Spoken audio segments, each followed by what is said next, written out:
V Cardiac Multi-Specialty Hospital, Kottapet. Star Srinidhi. Star Srinidhi. Secure your future, save it right.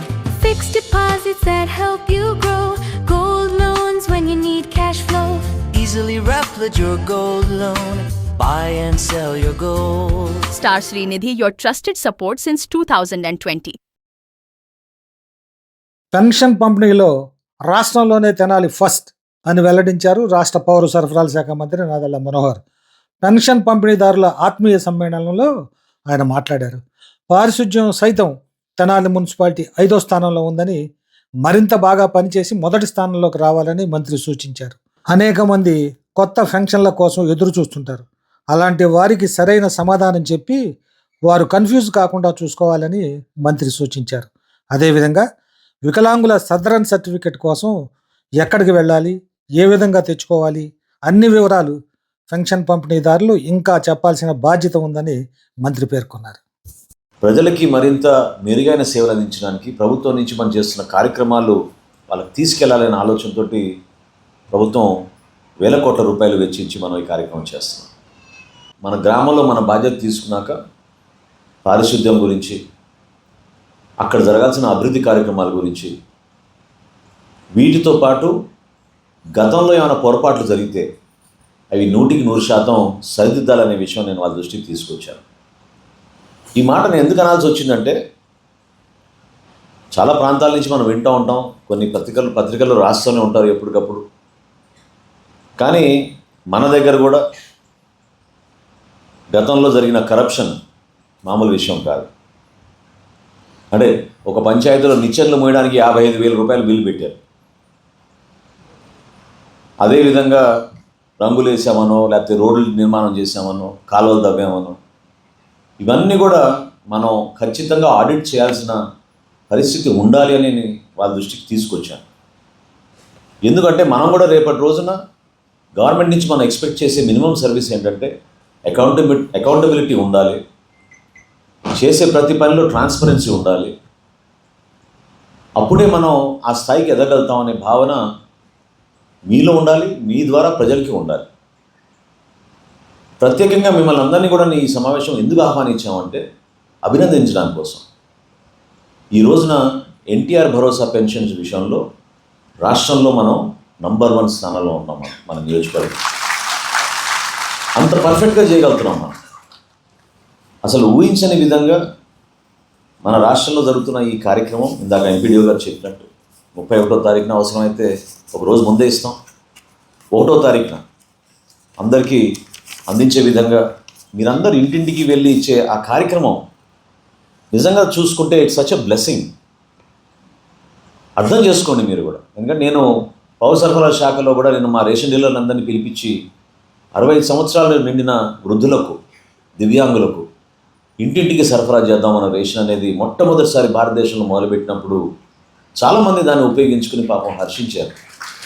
ప్రభుత్వం అంటే మీరే అనుకుంటారు కదా, మీకోసం ఎదురు చూస్తూ ఉంటారు కదా. వాళ్ళు 1 గంట లేట్ అయినా పాపం వాళ్ళు ఎదురు చూస్తూ ఉంటారు. 8ంటికి రావాల్సింది ఇంకా రాలేదేంటి, ఎప్పుడు వస్తారో, మమ్మల్ని ఎవరిని పట్టించుకునే వాళ్ళు లేరనే భావనతో ఉన్నప్పుడు ఆ నెల రోజులు మనం ఇచ్చిన పెన్షన్ తోటే గడుపుతూ ఉంటారు. ఇవన్నీ వాస్తవాలు, ఇవి క్షేత్రస్థాయిలో జరుగుతున్న వాస్తవాలు. అర్హత ఎంతమందికి ఉంది, ఎంతమందికి లేదు, అది ఎక్కడంటే అక్కడ మనం డిస్కస్ చేసుకోవచ్చు. కానీ ఒక తెనాలి నియోజకవర్గంలోనే 35,000 పెన్షన్లు ప్రతి నెల మనం ఎక్కడ లేని విధంగా పర్ఫెక్ట్గా చేసుకుంటూ టైమ్లీగా మనం పూర్తి చేసుకున్నామంటే మనస్ఫూర్తిగా మిమ్మల్ని అందరినీ కూడా నేను అభినందిస్తున్నాను. రాష్ట్రంలో ఆ విధంగా గుర్తింపు వచ్చినందుకు మనకి.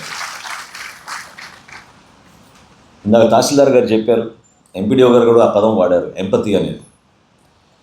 అది మెకానికల్గా మనం వెళ్ళి ఫలానా సుబ్బారావు ఎక్కడ ఉన్నారండి, రండి తీసుకోండి అని చెప్పి మీరు ఒక చెట్టు కింద నిల్చొని పనిచేసి వస్తే అది పూర్తయినట్టు కాదు ఆ కార్యక్రమం. నంబర్ 1 మనం వాళ్ళతో ఇంటరాక్ట్ అవ్వాలి, వాళ్ళని గౌరవించాలి, తెలుసుకోవాలి. ఎంతోమంది పాపం ఈ రోజుకి కూడా అమాయకులు ఎక్కడికి వెళ్ళి అప్లై చేసుకోవాలి, ఎవరి ద్వారా మేము పెన్షన్ తెచ్చుకోవచ్చు అని పాపం తెలియక తిరుగుతూనే ఉంటారు. నేను మా కార్యాలయానికి ఈ రోజుకి ఎవరు వచ్చినా కూడా నేను అంటూ ఉంటాను వాళ్ళతోటి, అమ్మ ఇంత దూరం ఎందుకు వచ్చారు మీరు, సచివాలయంలో ఇస్తే సరిపోతుంది కదా, సచివాలయం వాళ్ళు నమోదు చేసుకుంటారు కదా అని.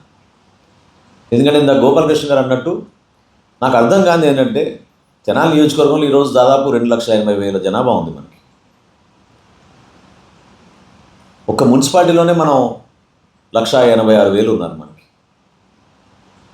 మీకు అందించిన ఆ బాధ్యత ప్రతి వార్డులో కూడా మీరు ఇంటింటికి వెళ్ళే అవకాశం మీకు ప్రభుత్వం ద్వారా మీకు ఒక చక్కటి కార్యక్రమం ఉన్నప్పుడు మీరు తెలుసుకోవాలి. క్షేత్రస్థాయిలో ఎవరికి మనం పెన్షన్ ఇవ్వాలి, ఎవరికి అర్హత ఉంది, ఎవరికి ఇవ్వలేకపోయాం, ఎక్కడ పొరపాటు జరిగింది అనే విషయం మీరు తెలుసుకుంటే వాళ్ళకి సరైన న్యాయం సక్రమంగా సరైన సమయానికి చేయగలిగేటట్టు మీ అందరికీ కూడా అవకాశం కలుగుతుంది. ఈ ప్రయాణంలో నేను మిమ్మల్ని కోరేది ఏంటంటే 35,000 పెన్షన్లు, సంవత్సరానికి 181 కోట్ల రూపాయలు నగదు రూపంలో మనం పంచుతున్నాం. ఇది అసలు ఊహించని విధంగా చేయగలుగుతున్నాం. భారతదేశంలో ఏ ప్రభుత్వం చేయని విధంగా ఆంధ్రప్రదేశ్ ప్రభుత్వం ఈరోజు గౌరవ ముఖ్యమంత్రి గారి ఆధ్వర్యంలో ఈ కార్యక్రమాన్ని మనం ప్రజల్లోకి తీసుకెళ్ళగలుగుతున్నాం. ఆర్థిక ఇబ్బందులు ఉన్నాయి, కష్టపడాల్సి వస్తుంది ప్రతి నెల కూడా. అయినా కానీ జీతాల విషయంలో కానివ్వండి, పెన్షన్స్ విషయంలో కానివ్వండి, వీలైనంత త్వరలో 1వ తారీఖు ఎట్టి పరిస్థితులు కూడా ఇవ్వాలనే ఒక స్టాండర్డ్ పెట్టుకొని దాన్ని మెయింటైన్ చేసుకుంటూ వస్తూ ఉన్నాం. కానీ వార్డులో మనం పర్యటిస్తున్నప్పుడు ఇంకా పాపం కొంతమంది మాకు రాలేదు పెన్షన్ అనేది ఎదురవుతూ ఉంటాయి మనకి. అదొక సమస్యగా మీరు భావించకూడదు, అదొక జెన్యున్ కన్సర్న్గా మీరు చూడాలి. వాళ్ళని అడ్రస్ చేయాలి మీరు. ఎందుకంటే మనం కరెక్ట్గా సమాధానం చెప్పగలిగితే ఇంకొకసారి వాళ్ళు అడగరు. వాళ్ళు కరెక్ట్గా నమ్మకంతో వెయిట్ చేస్తారు. ఇంకొక 6 నెలలు పడుతుందా, 8 నెలలు పడుతుందా, 3 నెలలు పడుతుందా, ఎప్పుడు ఖాళీలు అయితే అప్పుడు మనం వితంతు పెన్షన్లు ఇవ్వాలని మనం నిర్ణయించుకున్నాం. దివ్యాంగులకు, వృద్ధులకు దాని ప్రాసెస్ ఏంటి, సదరం సర్టిఫికేట్ ఎక్కడ తీసుకోవాలి, ఎట్లా సదరం సర్టిఫికేట్ తీసుకోవడానికి మనం ఉపయోగపడగలుగుతాం, ఆన్లైన్ నమోదు చేసుకోవడానికి మనం ఏం చేయాలి అనే సమాచారం పాపం వాళ్ళకి తెలియక చాలామంది ఇబ్బంది పడిపోతూ ఉంటారు.